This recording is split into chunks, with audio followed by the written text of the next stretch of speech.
నాకు తెలిసిన చాలామంది ఎంపీసీ, బైపీసీ విద్యార్థుల్లో నేను మంచి ఫైటింగ్ స్పిరిట్ చూశాను. మీరు కూడా చూసారా? అదేంటంటే ఐఐటీలో గానీ, నీట్‌లో గానీ, మెడిసిన్‌లో గానీ మంచి ర్యాంక్ రాకపోయినా వీళ్ళు డిసప్పాయింట్ అవ్వకుండా ప్రైవేట్ యూనివర్సిటీస్ అదేనండి డీమ్డ్ యూనివర్సిటీస్‌లో బీటెక్ చదువుతున్నారు. లేదా ఫారెన్ వెళ్ళి మరి ఎంబీబీఎస్ చేస్తారు. అదే కదండీ గొప్ప స్పిరిట్.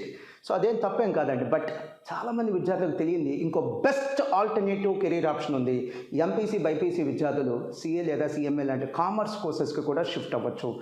మీకు తెలుసా 40% మంది సీఏ, సీఎంఏ విద్యార్థులు ఎవరో తెలుసా? ఎంపీసీ, బైపీసీ విద్యార్థులే. సో ఫారెన్‌కి వెళ్ళి లక్షలాది రూపాయలు ఖర్చు పెట్టేదానికంటే చాలా తక్కువ ఫీజుతో సీఏ, సీఎంఏ చేయొచ్చు. లేదా ప్రైవేట్ యూనివర్సిటీస్‌లో కట్టే డొనేషన్స్ కంటే కూడా ఈ సీఏ, సీఎంఏకి అయ్యేటటువంటి ఫీజు ఇంకా తక్కువ అండి. అక్కడ కట్టే డొనేషన్స్ కంటే సీఏ, సీఎంఏ కోర్సెస్కి అయ్యే ఫీజు తక్కువ. For more details 9885125025.